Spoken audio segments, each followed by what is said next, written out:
Boys and girls, we've got the very first Europa Universalis 5 or Project Caesar maps of Africa, including the first political map of West Africa, to be more precise. We're going to go a little bit over the history and what you're going to be expecting from Africa in EU5, as well as I have a little bit of an announcement to make. We'll do that later in the video. Pretty important stuff, so stay tuned. Now, Pavia presents this particular dev diary because that's his domain, the Tinto maps. He says, "The day of the week for map nerd, lovers." Yes, indeed. Can confirm. Totally a map lover. This week we'll be taking a look at West Africa. These lands were named historically in different ways, although probably the most widespread name is Guinea, which also... Wait a second, is that where a guinea pig comes? Do guinea pigs originate from West Africa? Oh my god, my whole life I didn't know that. Now, I just realized now. Also, shout out to the 9 million Guinea nations that exist. Equatorial Guinea, Guinea-Bissau, and all the other ones. Yeah, I forgot. There's a lot of them, okay? Where does the name Guinea originate from? That's the real question. It also names the gulf that makes for the southern limit of the region, the Atlantic Ocean being to the west, the Sahara to the north, and the lands around Lake Chad making the appropriate eastern borders. We got the Lake Chad here, where apparently you can only swim if you're a Chad. If you're a virgin, you cannot swim in this. You automatically explode if you touch it even. That's real. I didn't just make that up. With these regions, we're also leaving the easy map mode. Wait, what? Easy mode map making of Project Caesar. What does that mean? Is getting comprehensive sources of information for 1337 for most of sub-Saharan Africa is challenging, to say the least. I agree with that. There's probably not that many historical records which allow us to have a very accurate depiction of what exactly was happening in this area in any given time, really, prior to early modern history, let's say, right? As traditional historical records were oral, that is correct, meaning they were spoken from one person to another, and that's how it was passed down. Not much written down, and also archaeologically speaking, there's not much. There is some, but not that much that we know of that can help out with discovering what exactly was happening here in the thousands of years prior to modern time. In any case, we did our best to depict the rich history and geography of the region and its diversity, which is stunning. Let's start. Just take a good glander on this freaking map. This is amazing, dude. We got some new contenders here compared to the EU4 start date. We got Mankisim, which is completely new. We don't have Dahomey, but we have Bono Man. Kong is one that we have in EU4 as well. Gawiriko is new. Ouagadougou is new. Wait, what? No shot, that's a real place, right? Ouagadougou. Wait, that does sound very familiar, Ouagadougou. Is Ouagadougou the capital of a modern day nation? Because it sounds insanely familiar. Did they just take the capital of a modern day nation and make the entire nation called Ouagadougou? I think that's what happened, isn't it? We have the Mali Empire, which is probably the one out of all the nations here for which we have the highest amount of information overall. This is the time period of Mansa Musa, so they should have a fairly decent amount of money and gold mines, as you would imagine. There's a lot of oases in the north, which are also owned by the Mali Empire, and the Mali Empire should be considerably rich in this time period. It should have a bit of a transition because in this particular period, Islam was not as deeply entrenched as it was 100 years or 200 years later, right? So it should still majority be like local different faiths, whatever they were called. There's a distinct lack of Songhai on the map, you guys probably noticed. And we also have a lot of new fresh faces here. We got Busuma, Pada Ngorma, Tankadogo, Yatenga I think we have in EU4, don't we? I'm not sure. Liptako, we've got new as well. Kebi, Borgu, Mamprugu, and I know what you're thinking. Ludi, you're pronouncing these words exactly how they're supposed to be pronounced. I know. It's just good like that with languages, guys. What can I say? I got a golden tongue is what my wife tells me. So Libu is also here. Ife. Oyo is from EU4 too. We've got Benin as well from EU4. Nope. We've got Zazao. So these are common ones. We got Kano, Kanem Bornu, or better yet, it's Kanem Empire now in EU5. Gobir is here. Dao. Katsina is also in EU4. Zamfara is new. Kebi. Yeah, so quite a few of them. Also check it out. Kanem Bornu is completely separated here. So we've got basically impassable terrain, but we obviously have a little bit of a strip that leads from the Lake Chad area all the way to the northern limits and oases, better yet, of Kanem Bornu, I guess you could say. Then to the east, we see the red outline of some nation, which we'll find out next week, because East Africa Africa is going to be the highlight of next week. So yes, basically confirmed at this point, there's going to be maps for all of the planet, not just Europe, that's for sure. Here's what Pavia has to say about this. The most important country and one of the world's greatest power is the Empire of Mali, which in 1337 is at its zenith, still ruled by the infamous Mansa Musa. It controls not only the core lands of the Mande-speaking people, but also holds the overlordship over Jolof. So Jolof is essentially a vassal or a subject of sorts of the Mali Empire. Most of the fertile Niger River basin and some of the more important Saharan outposts, the ones in the north that we see over there. To its southeast, the Mosi are organized in several polities: Ugadugu, Guiriko, Yatenga, Busuma, Tenkodogo, and Liptako. And holy shit, I actually did pronounce every single one of them. I didn't even mean this one. I genuinely pronounced them all super freaking good. Can you see how amazing I am with my tongue? I'm a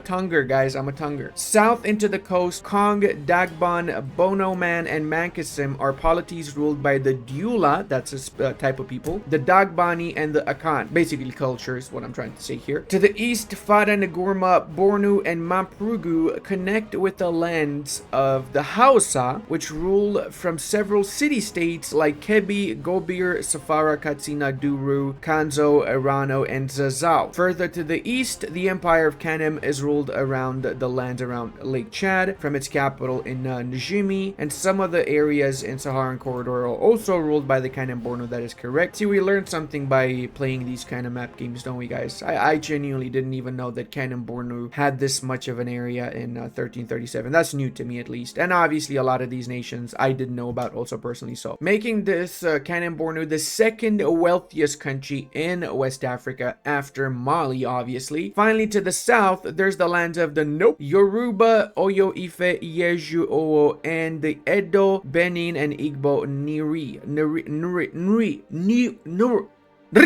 Nri. That's how you say the last. I know it's the last. It's Nri. I'm telling you right now. Now, this is what the dynasty map mode looks like. Some of the more important ones seem to be Keita of Mali, which is Mansa Musa. That's the actual dynasty. Ndiaye of Jolof, Saifawa of Kanem, and randomly generated ones for the rest of the polities, because there's not much of an idea of what exactly was the leading rulership in these countries in the period. I'm genuinely convinced half of these are just made up by Paradox, which is fine. Because reality is we don't really have that much information, so you got to do something, right? You got to make something up, right? This is the locations map, and let's check this out all because I want to see the corridors in the north. Now, we've got quite a few of them, and it seems like we've got multiple than just one oasis. We've got Tijikia, Aodogozi, and Tichit here. 3 separate ones. I feel like out of most of the terrain changes in EU5, the oases within Sahara and other parts of the world are the ones that intrigue me the most. Because first off, we already know from Paradox that, from Johan actually, that armies going through these corridors that you see here are going to take significantly more attrition than they would going through regular terrain, because this is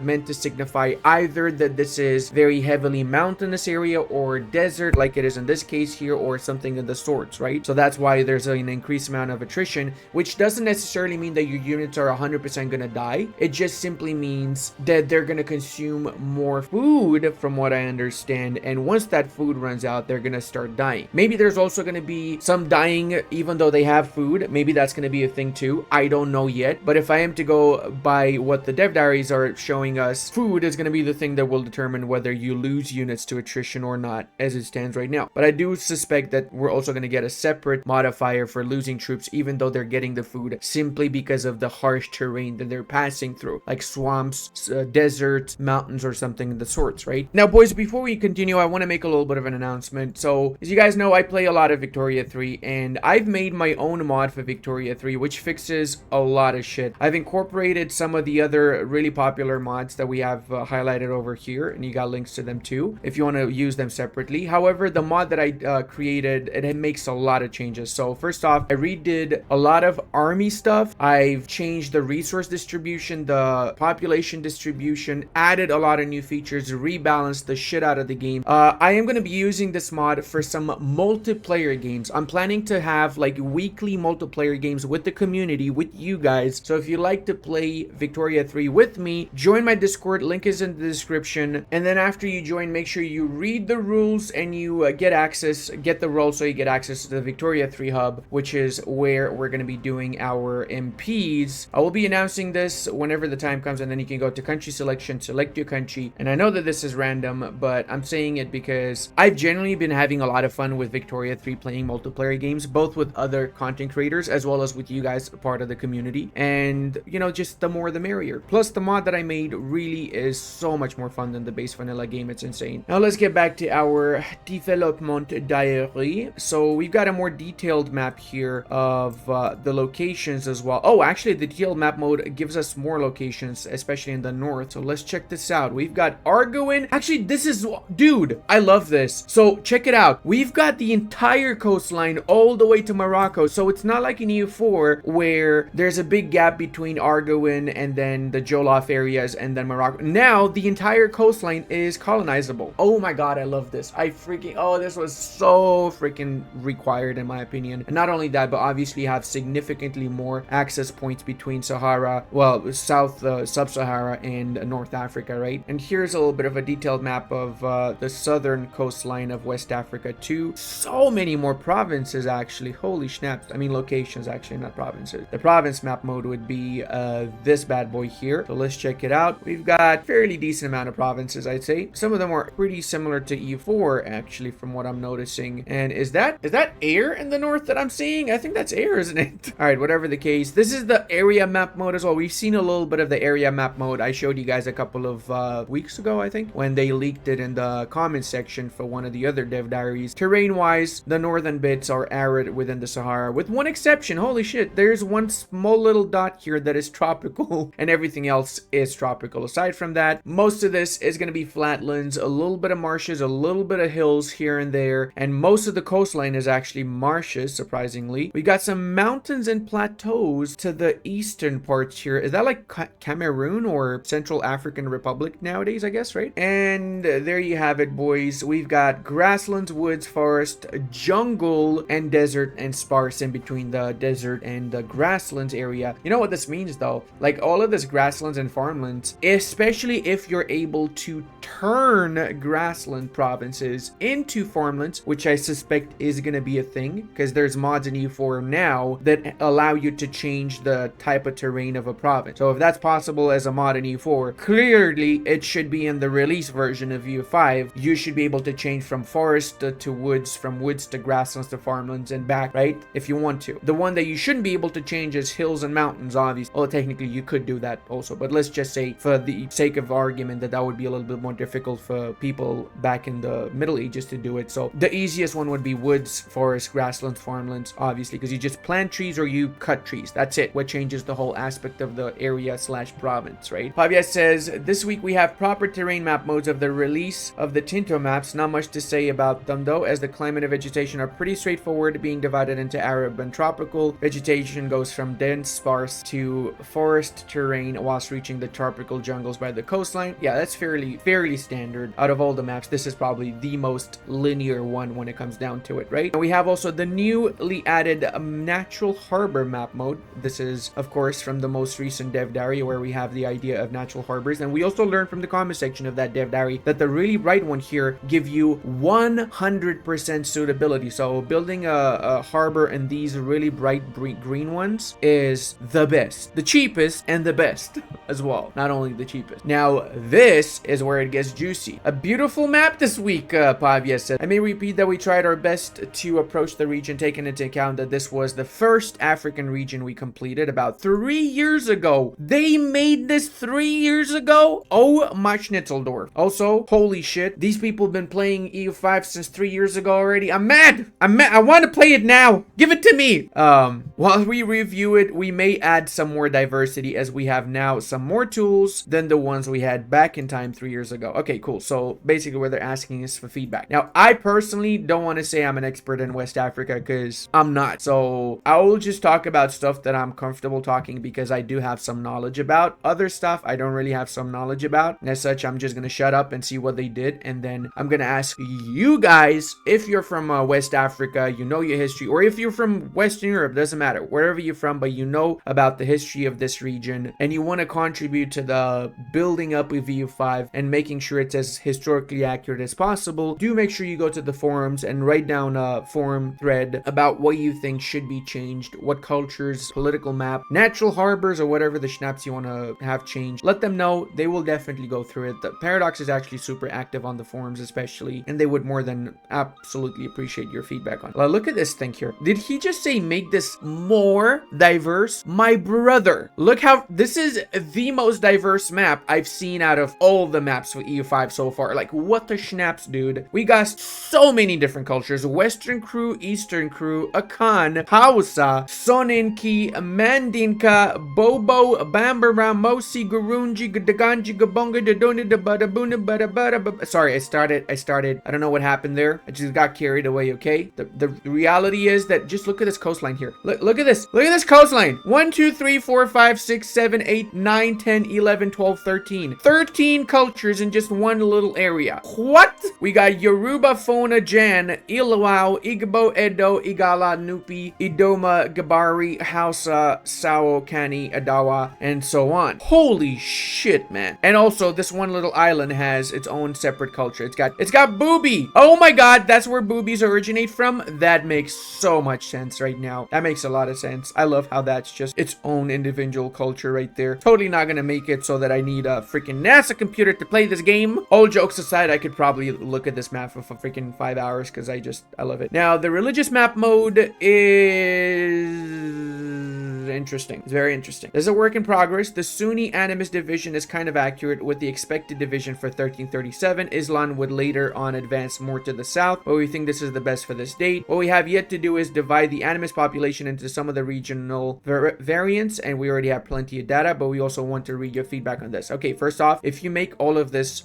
just animist, the entire community is going to be mad. I think it's disrespectful, first off, to just put every single different native religion as animist, okay? It is. It really is. You should have 5,000 different religions here for the sake of historical accuracy. And fine, maybe not 5,000, but at least 5, 6 different major religious groups in Africa alone, and not just animist. That's my personal opinion. I would love to see more than just animist. Just slapping good old animist. They're all animist, guys. That's it. No, please. Take a little bit of time. You have the data, like you said there. Please at least make it a different color when you look at the religious map mode. You know what I mean? They can all have the same aspects or whatever. Just make them different, please. And now, Sunni-wise, that is a lot of Sunni for 1300s. I mean, again, I don't know how much Sunnis would be encroaching into West Africa by this point, but I do know from the Mali Empire that the majority of people were actually still following various local religions. Not everybody was Sunni Muslim. In fact, there was areas in which there were no Sunnis at all during the Mali Empire. So I can see that. I think this area here, and this is part of Mali, but there's no Sunni, so that's accurate. But yeah, if you guys know about this particular topic, I would love to know also. Let me know in the comment section too. I'll read you comments for sure. And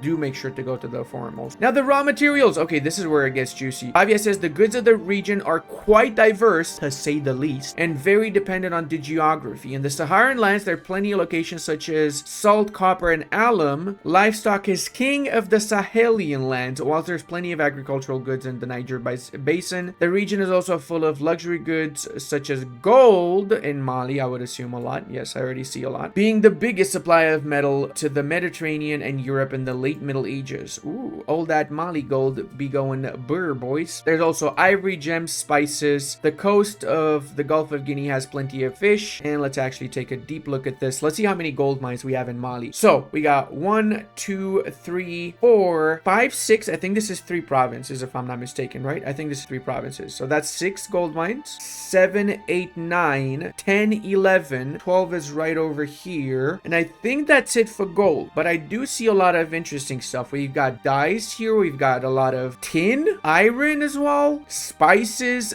gems quite a little bit right next to the gold. Even more gems over here and here. A lot of rice next to the fish as well for some reason. I guess guess makes sense. In marshes, rice would flourish actually, because rice grows in marshes, basically, naturally speaking. There's more clay, dyes, and so on. This is really rich in resources. It kind of makes you think that, you know, you probably want to go colonial, and by colonial I mean just conquer Africa, really. And I just noticed pearls. Oh, I didn't know that pearls is a thing. Did we have pearls on any of the other maps? I don't remember. That's cool. I wonder what pearls is going to be used for. Must be like a high-end luxury good or something, right? These right here are the markets as they stand as of now. Nyani, Kano, Bego, Benin, and Najim. That is the capital of Kanem Empire, by the way. Most important ones are Nyani, Kano, and Najim, which are connected to the North African market, making it possible to get plenty of wealth by exporting well-demanded goods throughout the Sahara. I was going to say that the native African nations, they can make a butt ton of money by just trading away all of these high-end goods that they have plenty of up the northern parts into North Africa, and then eventually make their way into Europe as well, I would assume. Exporting gold and alum for good money is a viable strategy at the moment. So now we have confirmation that gold is exportable. Interesting. So that means you're going to be able to do stuff with gold. That also means that gold is not going to give you flat amounts of money. That means it's going to be treated as a regular trade good. Instead, I would assume silver is going to be the one that's going to give you the flat amount of money, right? Silver is going to be minted into actual money, as it is in Mayo and taxes, if I'm not mistaken, right? I might be mistaken about that. Let me know in the comments. Later on, after the age of discovery, for coastal markets may get connected to other markets, making them more relevant and maybe switching the power balance of the region. Ooh, that's a big one too. So specific ages will allow you changes that big to the markets. Interesting. Population wise, we got 700,000 in the Mali Empire, and then everybody else has roughly around 100,000, with Kanem having roughly 200,000 and Jollof also 200,000. So I guess Mali kind of has a million basically. Pavia mentions that we've improved a bit of our tracking of population data to avoid further problems like the ones we had with Germany. I can tell you that the population of West Africa is 5.6 million, which is divided into 2 million Sahel, 3.3 coast of Guinea. You may very well notice that the hegemonic power here is Mali with around 700,000. And the next Tinto Maps is Friday the 23rd, where we're going to look at East Africa, because next week there is a holiday, so they cannot do a Tinto Map. Unless, you know, just saying they could plan it, you know, make the dev diary and release it on Friday from home. I know it's not going to happen. I'm just being greedy, obviously. I am literally the embodiment of Dave Chappelle going, "Hey man, you got any more of them maps?"